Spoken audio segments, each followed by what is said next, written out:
Bismillahirrahmanirrahim. Assalamualaikum warahmatullahi wabarakatuh. InsyaAllah, pada hari ini saya akan membentangkan kod khusus MPU 2071 iaitu tugasan 3 subjek pengurusan kokurikulum iaitu amali projek. Sebelum itu, saya ingin mengucapkan terima kasih kepada Encik Halimi bin Naharawi selaku pensyarah saya bagi kursus pengurusan kokurikulum bagi SEM ini. Terlebih dahulu, saya perkenalkan diri saya, Nurliana binti Kamarudin, merupakan pelajar PDPP ambilan Oktober 2023 daripada kumpulan T1S105 iaitu Bahasa Arab Rendah.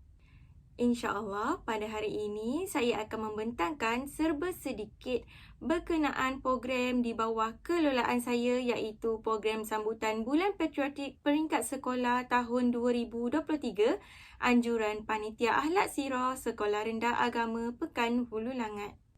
Antara perkara yang saya akan bentangkan melalui video ini ialah yang pertama, tentang maklumat program. Yang kedua, matlamat dan objektif program.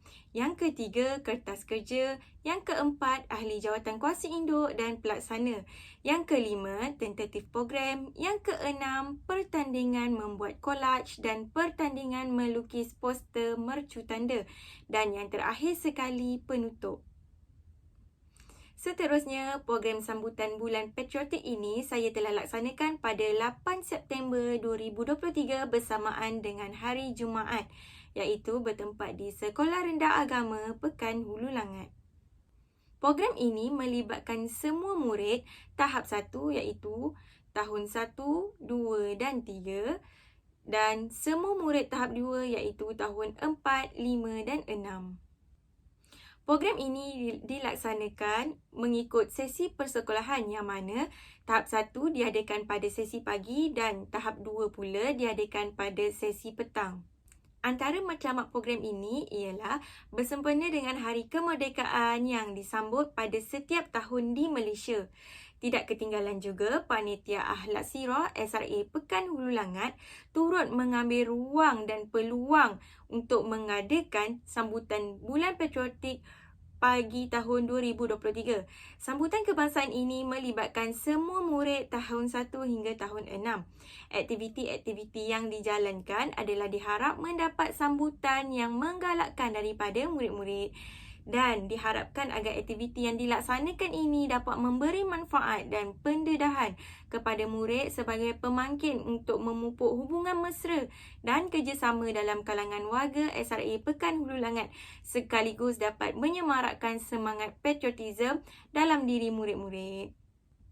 Seterusnya, antara objektif program ini pula ialah yang pertama, untuk menyemai semangat cinta akan negara dan menyemarakkan lagi semangat patriotik dalam diri murid-murid.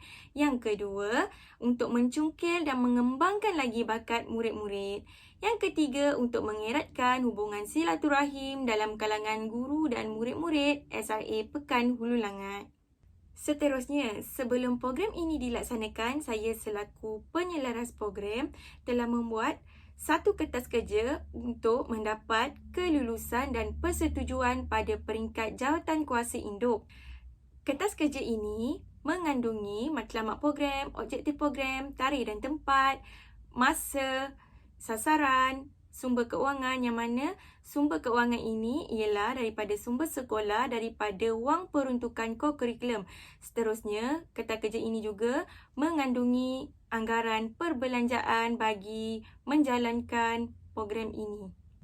Setelah mendapat kelulusan daripada mesyuarat jawatan kuasa tertinggi, barulah program ini dapat dilaksanakan mengikut kertas kerja. Baiklah, berikut merupakan ahli jawatan kuasa induk yang terdiri daripada pengerusi iaitu Ustazah Maznah binti Jalaluddin yang merupakan guru besar SRA Pekan Hulu Langat. Seterusnya, naib pengerusi iaitu Ustazah Faizah binti Abdul Hamid yang merupakan JPK Kokurikulum. Seterusnya, penyelaras program iaitu saya sendiri dan di bawah saya ialah setiausaha iaitu Ustazah Nurul Aini binti Zahari dan seterusnya bendahari iaitu Ustazah Nurul Saadah binti Muhammad Kamal. Seterusnya, kita pergi pula kepada jawatan kuasa pelaksana yang mana terdiri daripada yang pertama unit ICT iaitu teknikal dan jurugambar, yang mana mereka ditugaskan untuk menguruskan perkara yang berkaitan dengan teknikal seperti penyediaan mikrofon, pengurusan PA sistem, dan manakala jurugambar pula ditugaskan untuk mengambil gambar sepanjang aktiviti berlangsung. Seterusnya, yang kedua merupakan pengurusi majlis, yang mana mereka ditugaskan untuk menyediakan teks ucapan dan mempengurusikan majlis. Yang ketiga merupakan bacaan doa. Mereka perlu menyediakan teks bacaan doa dan memimpin bacaan doa semasa program berlangsung bagi mendapat keberkatan daripada Allah Subhanahu Wa Taala. Dan seterusnya, yang keempat, unit kawalan kelas dan disiplin. Memandangkan program ini dijalankan dalam kelas masing-masing, maka semua guru ditugaskan untuk menjaga kawalan kelas dan memantau disiplin murid sepanjang aktiviti berlangsung. Yang kelima ialah hakim pertandingan, yang mana mereka ditugaskan untuk mengadili hasil kerja murid. Seterusnya, membuat keputusan bagi menentukan siapakah pemenang. Dan yang terakhir sekali ialah unit hadiah, yang mana mereka ditugaskan untuk menyediakan hadiah kepada setiap pemenang sebelum program berlangsung. Dan mereka juga ditugaskan untuk menguruskan hadiah semasa majlis penyampaian hadiah. Seterusnya, kita pergi pula kepada tentatif program bagi tahap 1, yang mana ianya diadakan pada sesi pagi. Seawal jam 7.45 pagi, guru kelas memberi taklimat dan penerangan mengenai acara yang akan dipertandingkan dan syarat-syarat pertandingan. Seterusnya, murid boleh melaksanakan aktiviti membuat collage dalam kelas masing-masing, dipantau oleh guru kelas, dan memandangkan aktiviti ini terbuka kepada semua murid. Maka bagi murid yang tidak dapat melibatkan diri, mereka boleh membantu memberi idea kepada rakan-rakan mereka.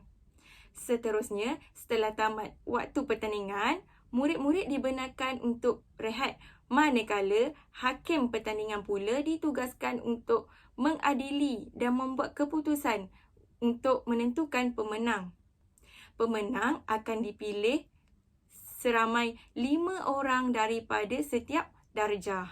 Selepas itu, murid-murid dikehendaki masuk ke dalam dewan bagi meneruskan program penyampaian hadiah. Bagi program penyampaian hadiah pula, ianya dipengerusikan oleh pengerusi majlis. Seterusnya, diikuti dengan bacaan doa dan ucapan guru besar bagi program ini. Seterusnya, murid-murid dikehendaki menyanyikan lagu patriotik dengan penuh semangat bagi menyemarakkan lagi semangat patriotik dalam diri murid-murid. Seterusnya, tiba pada saat yang ditunggu-tunggu oleh murid-murid, iaitu acara penyampaian hadiah kepada pemenang. Bagi murid-murid yang memenangi pertandingan ini, mereka kelihatan sangat gembira. Manakala bagi murid-murid yang tidak mendapat tempat dalam acara ini, mereka telah diingatkan oleh pengerusi majlis bahawa tidak bersedih dan kecewa kerana menang dan kalah ini merupakan adat pertandingan, dan diharapkan untuk mereka mencuba lagi pada lain masa. Dan begitu juga dengan tentatif program bagi tahap 2. Sama juga seperti tahap 1, cuma bagi tahap 2 ianya dilaksanakan pada sesi petang. Seterusnya, berikut merupakan acara yang dipertandingkan bagi murid tahap 1, iaitu pertandingan membuat collage, dan bagi murid tahap 2 pula ialah pertandingan melukis poster mercu tanda. Berikut merupakan aktiviti murid sepanjang program berlangsung.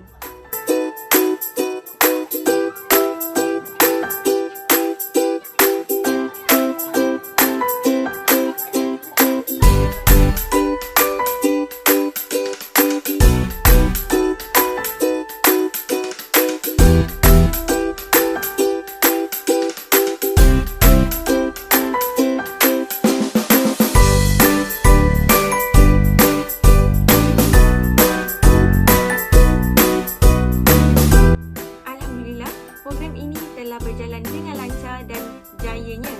Namun, terdapat beberapa kelebihan program ini. Antaranya ialah, yang pertama, penyertaan murid yang sangat menggalakkan. dan memberangsangkan. Yang kedua, kelebihannya ialah dapat mengasah bakat dan kemahiran murid. Yang ketiga, dapat melatih murid mempunyai sifat sabar dan tekun bagi mencapai hasil kerja yang cantik dan menarik. Namun, program ini juga terdapat kelemahannya. Antaranya ialah terdapat segelintir murid tidak dapat menyiapkan aktiviti mereka sebaiknya kerana kekangan masa untuk mereka melakukan aktiviti tersebut. Seterusnya, antara cadangan penambahbaikan ialah aktiviti seperti ini perlu diteruskan lagi bagi menggilap bakat dan kemahiran murid serta memperbanyakkan lagi aktiviti kerana mendapat sambutan yang sangat menggalakkan dan memberangsangkan daripada murid-murid. Sekian, itu sahaja dari saya. Terima kasih.